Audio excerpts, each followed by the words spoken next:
tout est allumé. Coucou. Qu'est-ce que je voulais faire encore? Je voulais ouvrir un peu parce qu'il va faire chaud. En fait, ça c'est Carolina qui m'a fait. Coucou. Aujourd'hui on se retrouve pour une nouvelle vidéo de la série d'interviews que je fais sur mon canapé, des vidéos dans la tête d'eux. Et aujourd'hui j'ai l'honneur et la joie de recevoir cette personne qui va se présenter de façon imminente. Alors je m'appelle Lakna, j'ai 23 ans, je suis suisso-burkinabé et j'habite à Lausanne et je suis chanteuse. Moi je vaux de l'or, de l'or,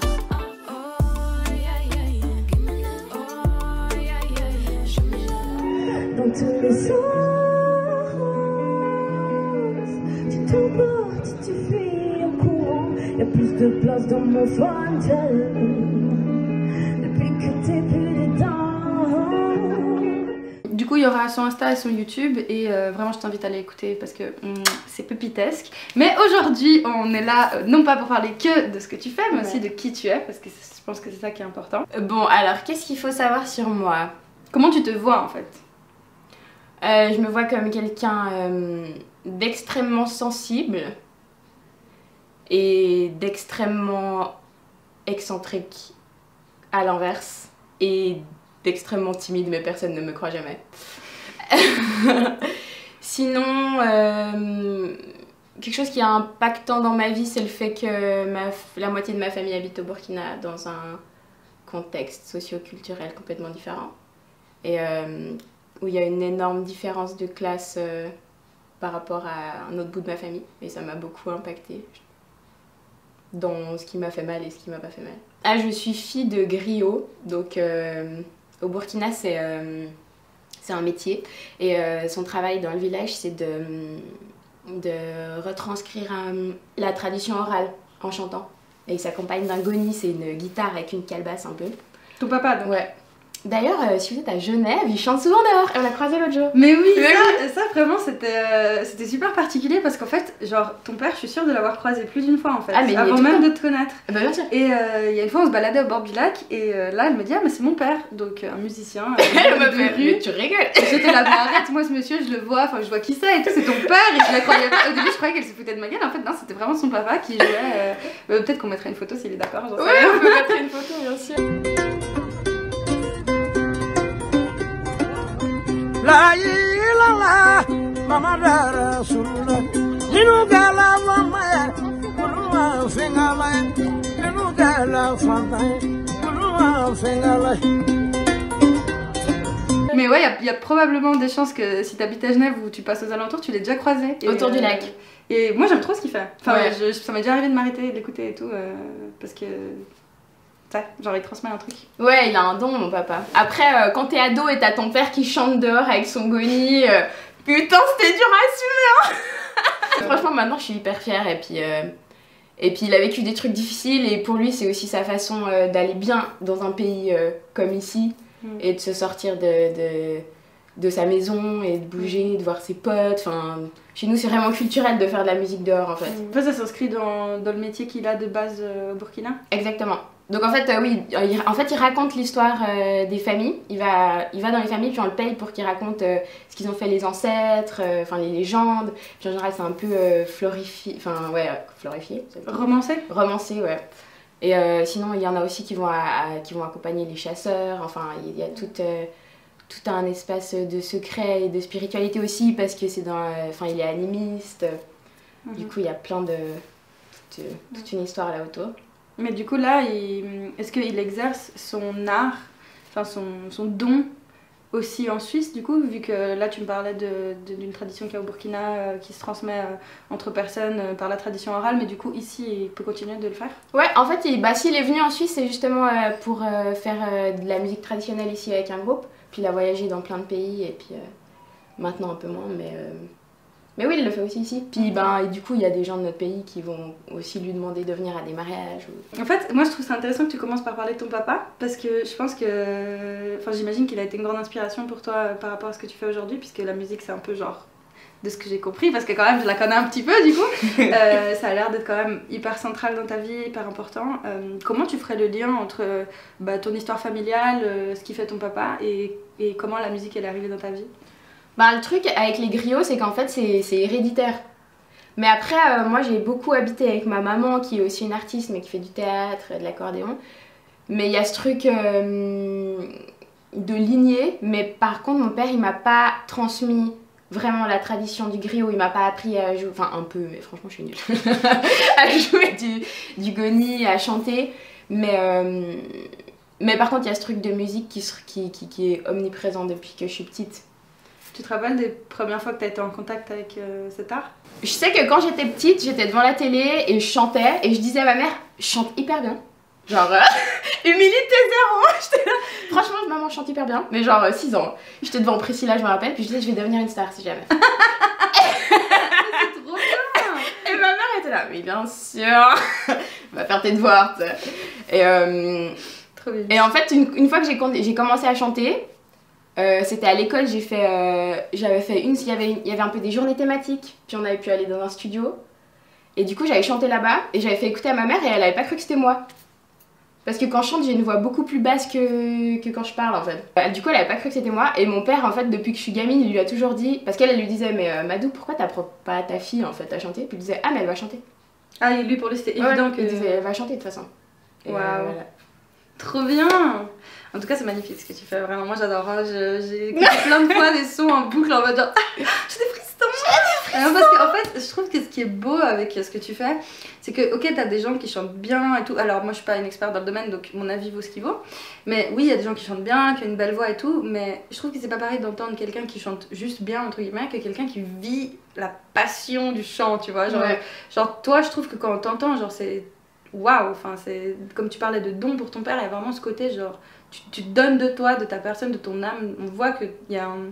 Enfin, je trouve que c'est hyper intime en fait, ce que tu produis, et dans le bon sens, dans le sens où on a l'impression vraiment d'entrer un peu dans ton monde, dans ton petit jardin à toi, tu vois, et je trouve que ça c'est hyper important en fait dans l'art de manière générale, d'avoir accès un peu à la personne qui le fait, tu vois. D'où l'intérêt de t'inviter, pour qu'on apprenne à te connaître un peu. Ah, t'es trop chou. Mais c'est vrai que tu chantes en fait aussi. Ah non, mais moi c'est complètement thérapeutique parce que en fait je pleure pas. Jamais? Non. Enfin là ça fait 1 an que j'ai pas pleuré par exemple. Et ça me fait des douleurs physiques. Non mais oui, j'ai un problème. Non, je pleure pour tout le monde moi, donc ça va, t'inquiète. Non mais j'aimerais tellement, je te jure, des fois je suis là, mais en plus j'ai envie de pleurer. Hein. Et j'ai envie d'être quelqu'un qui pleure devant un film, tu vois, ou bien un coucher de soleil, ou même juste pleurer parce que je suis triste. Mais je ne pleure pas. Mais du coup, en fait, j'ai l'impression. Enfin, des fois, je me dis, mais comment ça se fait que je suis pas devenue complètement tarée? Enfin, parce que c'est quand même hyper fort et ça fait des douleurs physiques de ne pas pleurer. Et en fait, je pleure dans ma musique, quoi. Pas littéralement, mais. Tu pleures en chantant, quoi. Ouais. Okay. Et quand je m'entends chanter, en fait, je retrouve vraiment ce truc de profonde tristesse que j'ai et mélancolie que j'ai, mais que peut-être que je bloque un peu. Tu m'as mis un nouveau challenge dans ma vie. T'es bien pleurée. Non mais pas te faire. Elle va m'insulter. Comment ça se fait que depuis 1 an tu pleures pas? Parce que genre si tu le dis c'est que ça a une importance, tu vois, pour toi. Que ça fait 1 an? Ouais. Bon, c'est assez approximatif, mais c'est parce qu'en fait tout d'un coup ça m'a tilté et je me suis dit putain mais ça fait combien de temps que j'ai pas pleuré? Parce que je me suis retrouvée dans des situations où j'ai même dit verbalement j'ai envie de pleurer, genre j'ai vraiment très envie de pleurer. Et j'arrivais pas. Ou bien les fois où j'ai quand même senti un peu genre une larme tellement ridicule comme dans les films. Moi je trouve que le fait que tu le mentionnes, parce que c'est pas la première fois que tu me le dis, enfin, je trouve que c'est pas sans importance parce qu'il y a vraiment le côté émotionnel, canaliser quelque chose en fait dans ton art que tu peux avoir quand tu pleures justement, quand t'exprimes avec... là on parle de chialer, moi Aimine, tu sais t'as la morbonnée, voilà, donc tu te défoules sur quelque chose quoi, tu vides ton sac et bah du coup j'ai l'impression maintenant du coup c'est un peu ton seul moyen de te décharger, du coup de chanter. Mais ça m'a fait un bien incroyable, à part ça m'a sauvée en vrai. Puis ça m'a donné un sens à ma vie surtout. Enfin, après ça c'est encore une autre histoire. Bah raconte-moi, je veux l'histoire depuis le début. Donc on a Lacna, Priscilla, je vais devenir chanteuse. Priscilla Lacna. Ok, Lacna Priscilla, ma mère qui n'y croit pas, mon père qui sait. Et bon, après, ben, je fais ce truc de chant où je fais écouter à ma famille, puis ils se disent ah putain, mais en fait, tu chantes bien. Enfin, tu chantes juste. Ça, c'était à quel âge? J'avais 12 ans. Ok. Et à partir de là, je commence à prendre des cours 2 fois par semaine chez une coach vocale. Où c'était vraiment intense, mais comme. Parce qu'en fait, la voix, c'est un instrument. Enfin, c'est pas. Moi, je peux pas prendre une guitare et te faire un truc de fou si j'ai pas appris des bases théoriques, tu vois. Et du coup, là, c'était vraiment apprendre à muscler les différentes parties, comprendre les sensations, les différents types de voix. Mais du coup, après, je suis partie dans un truc un peu auto-challenge à vouloir chanter des chansons à la Whitney Houston. Christina Aguilera, Beyoncé. C'était que ça. Et après, je faisais des concours de chant, tu vois. Mais du coup, après, c'est devenu... bon, en plus, j'ai un problème de compétition assez intense. Donc, quand je ne gagnais pas le concours, c'était la fin du monde. Mais la fin du monde. Du coup, j'ai fait ça, mais là, je me suis un peu paumée, franchement. Pourquoi? Enfin, c'était hyper bien d'apprendre... Franchement, je suis hyper contente d'avoir ces skills-là maintenant. Même si je les ai un peu perdus parce que je fous plus rien. Mais je me suis paumée parce que du coup, c'était de la performance, en fait. C'était tout le temps de la performance. Et c'était plus de l'art, tu vois. C'était... chanter plus haut, chanter plus fort, chanter plus longtemps. Et bon, après, j'avais 14 ans, tu sais. Mais du coup, quand je chantais, en fait, les gens souvent ils me disaient mais ça se voit que tu sais pas qui t'es. D'ailleurs, je suis allée faire les auditions à The Voice, j'étais à Paris et tout, ils m'avaient appelée. Ouais, ça se voit que tu sais pas qui t'es. Non. Puis moi, j'étais là, mais j'ai 16 piges, genre laissez-moi ne pas savoir qui je suis, c'est normal. T'avais les auditions pour The Voice? J'ai même fait X Factor à Londres.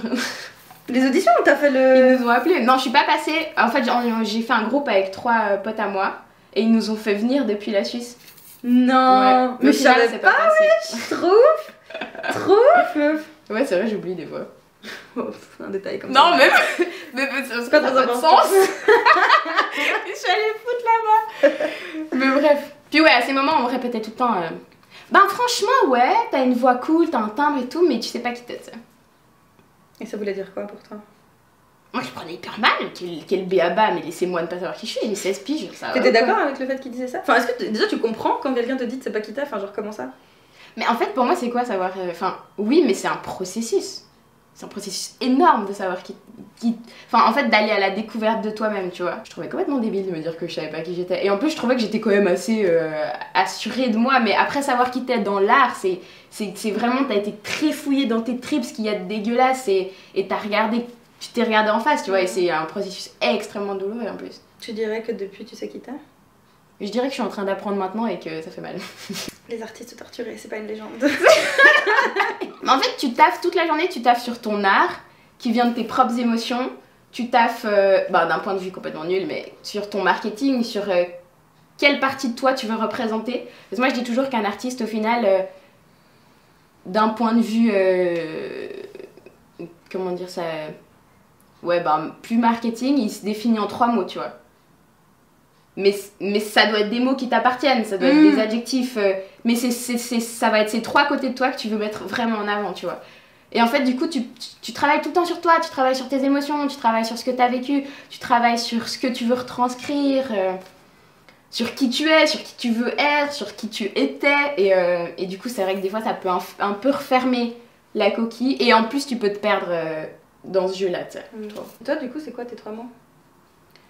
Ah ben ça change de temps en temps. En ce moment, c'est quoi tes 3 mots? Moi je dirais authentique, pour moi c'est vraiment très important. Humour, enfin plutôt décomplexé, parce que j'aime pas trop ce truc de truc péteux, tu sais, un peu. Et en plus je trouve que c'est aussi un truc sociétal, que la meuf elle doit juste être là.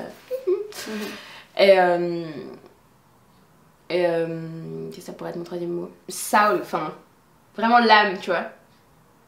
Comme un truc spirituel pour moi, en fait, ça a beaucoup de lien avec la spiritualité, mon art. Tu veux m'en dire plus? En fait, pour moi, il y a eu un point où la vie n'avait pas vraiment de substance, tu sais. Et j'ai découvert cette substance dans ma musique, parce qu'en fait, j'ai l'impression que depuis gamine, je cherche plus, en fait. Enfin, je cherche à ressentir plus, je cherche un truc différent. Je sais pas, enfin genre je priais la nuit pour que les sirènes existent, un truc oh genre, non, c'est tellement nul. Un peu de magie quoi. Un peu de magie, alors qu'au final j'ouvre les yeux et j'en vois partout, mais c'est vrai que j'ai ce truc de plus intense, tu vois. Et à la place de me mettre dans des gros bourbiers, comme je l'ai fait, et ben en fait je retrouve cette intensité dans ma musique et surtout sur scène. C'est-à-dire que c'est temps, je n'en trouve plus du tout. Hello darkness my old friend.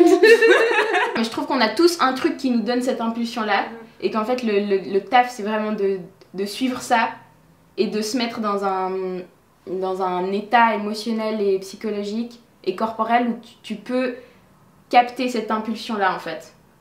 Parce que quand t'es pas bien, quand t'as des troubles, enfin il y a tout qui est un peu brouillé, tu vois, et t'arrives pas à ressentir ça. Et pour moi, c'est à ces moments-là que je peux ressentir l'envie de me dire, mais en fait, je sers à quoi, enfin, je fais quoi ici, tu vois.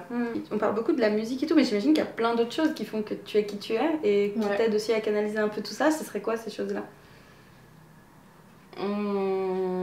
Alors, le féminisme, franchement, ça m'a vraiment, genre, aidé à me trouver, en fait. Et à enlever un peu un scotch que j'avais sur les yeux, tu vois.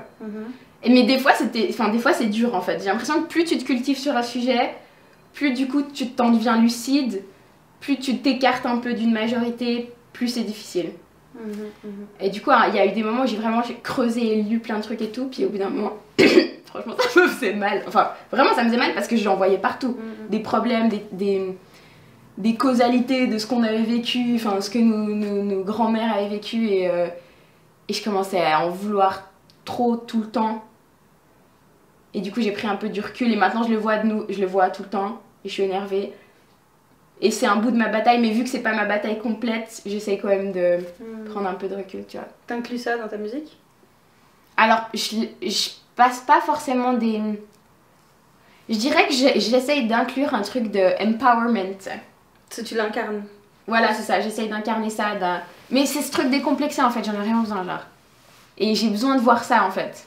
J'ai besoin que les gens s'assument, j'ai besoin que les femmes s'assument, j'ai besoin qu'on parle fort et puis qu'on s'excuse pas, tu vois. Qu'on prenne la place qu'on mérite. Qu'on prenne la place qu'on mérite.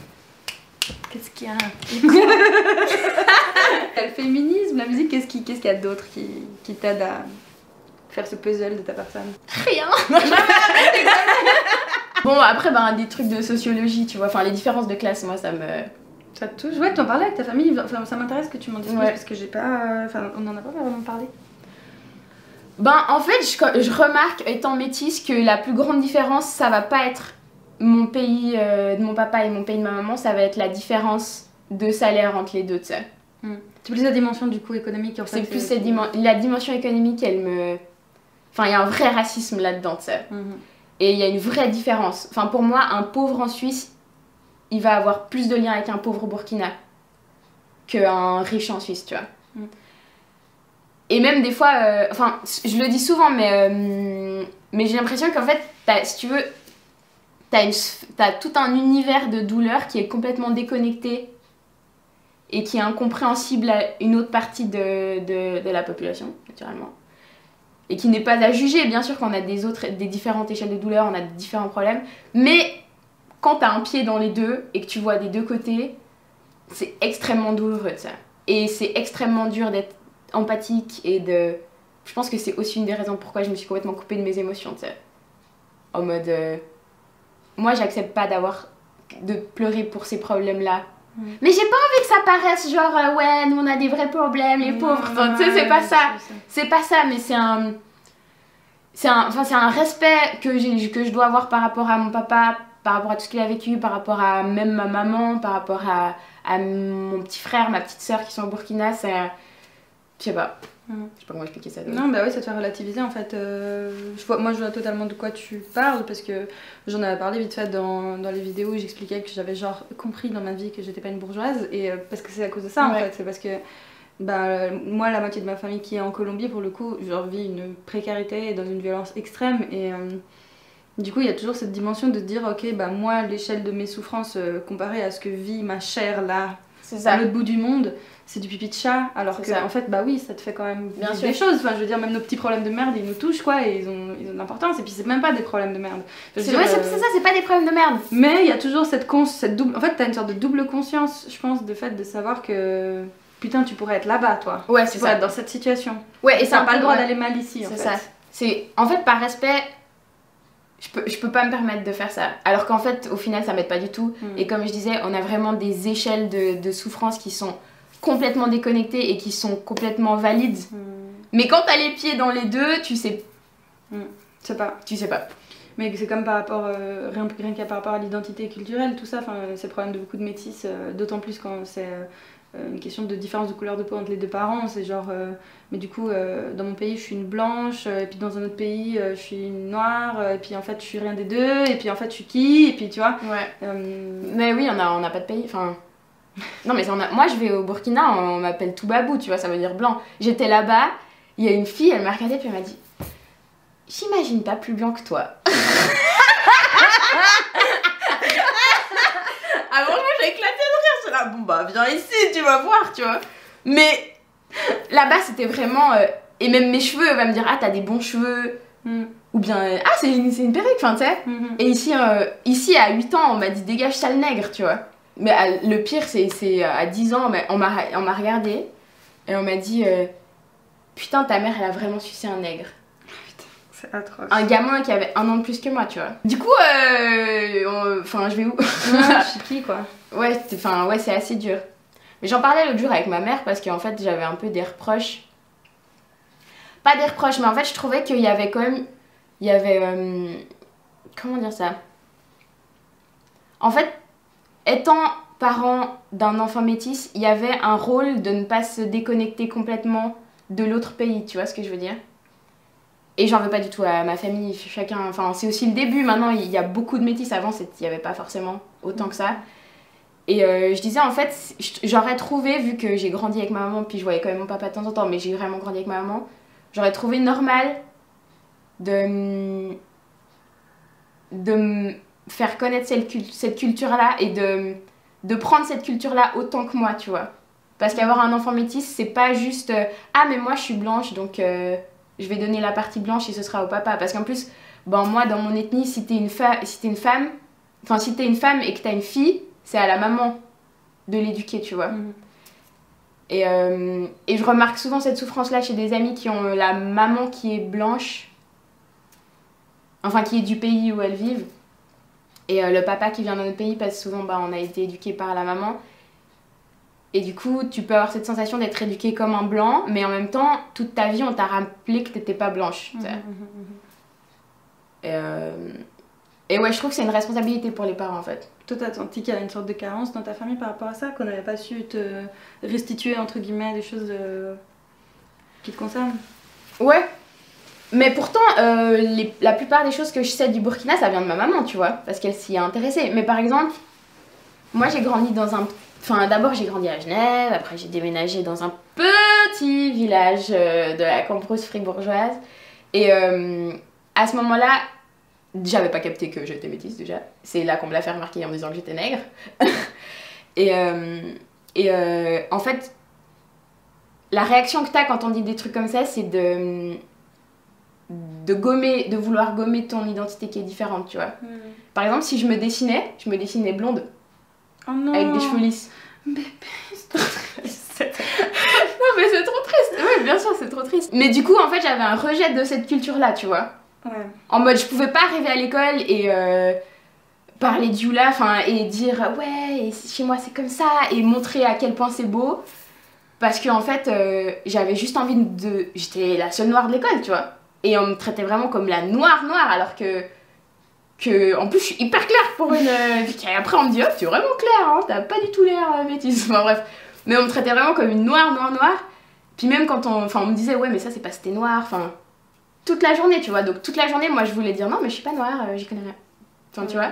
Et du coup mes parents quand ils ont voulu me dire bon viens on va au Burkina, on va t'apprendre ça, mon père il a voulu m'apprendre la langue, enfin m'apprendre des trucs, c'était non. Non parce qu'en fait moi je veux pas, je veux être comme les autres dans mon école, tu vois.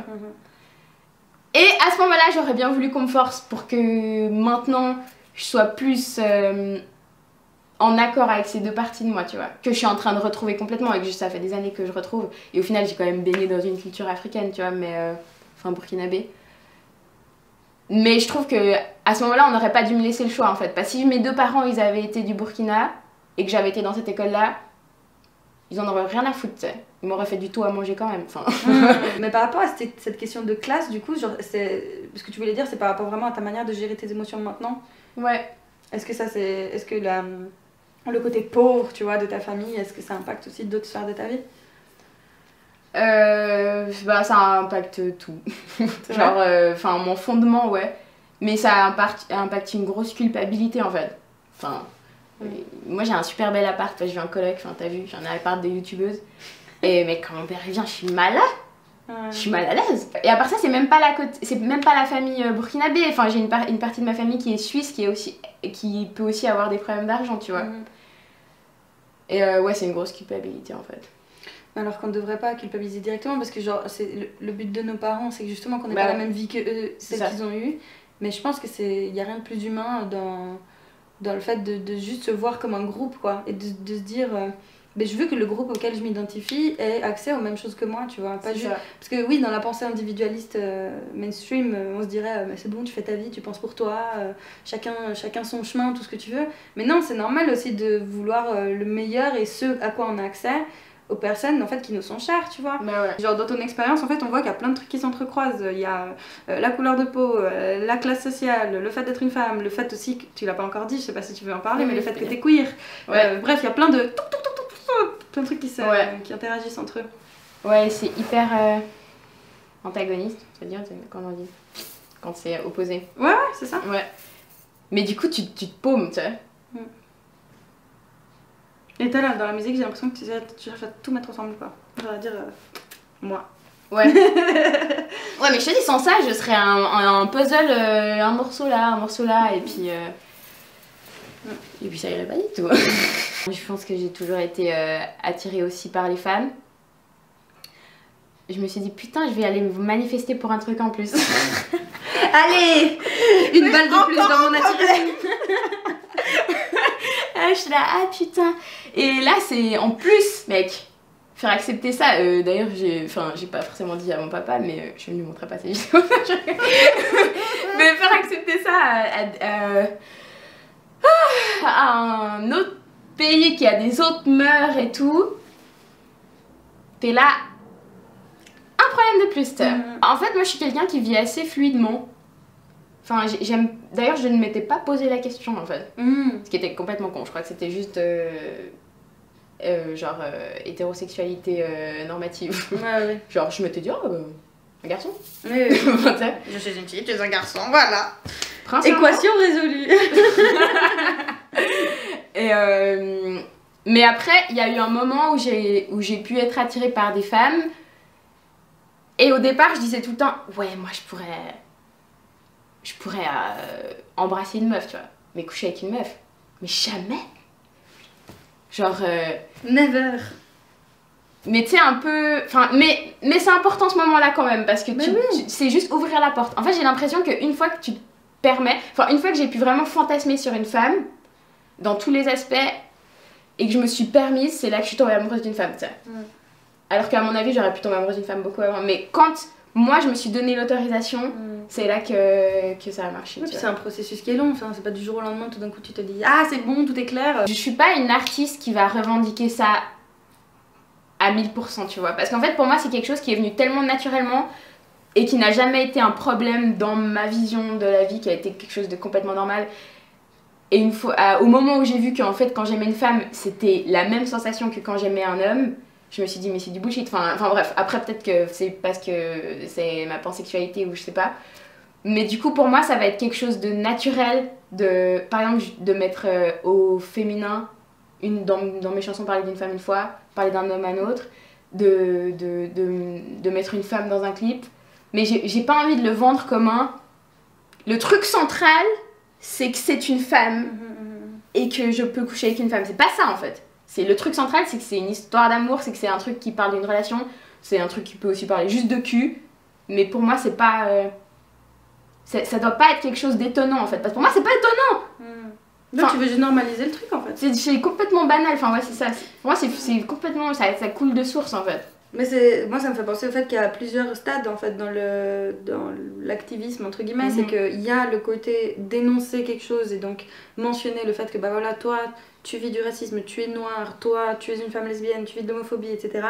Et de pouvoir pointer du doigt et faire que ce soit le centre de la question, mais pour que après coup on puisse justement débunker tout ça et rendre ça normal, genre que voilà, tu peux tenir la main de ta copine dans la rue, puis de pas en faire tout un plat, enfin juste vivre ta vie quoi, genre normal. Donc ouais, enfin on a tous un taf qui est important, tu vois, et ce truc de dénonciation il est énormément important, mais je pense pas que ma place elle est là-dedans. Pour moi c'est vraiment, parce qu'en fait pour moi c'est venu comme un truc hyper positif et hyper normal, et qui m'a vraiment aidé à genre connecter avec moi-même, mes besoins, et aussi un besoin de liberté naturellement.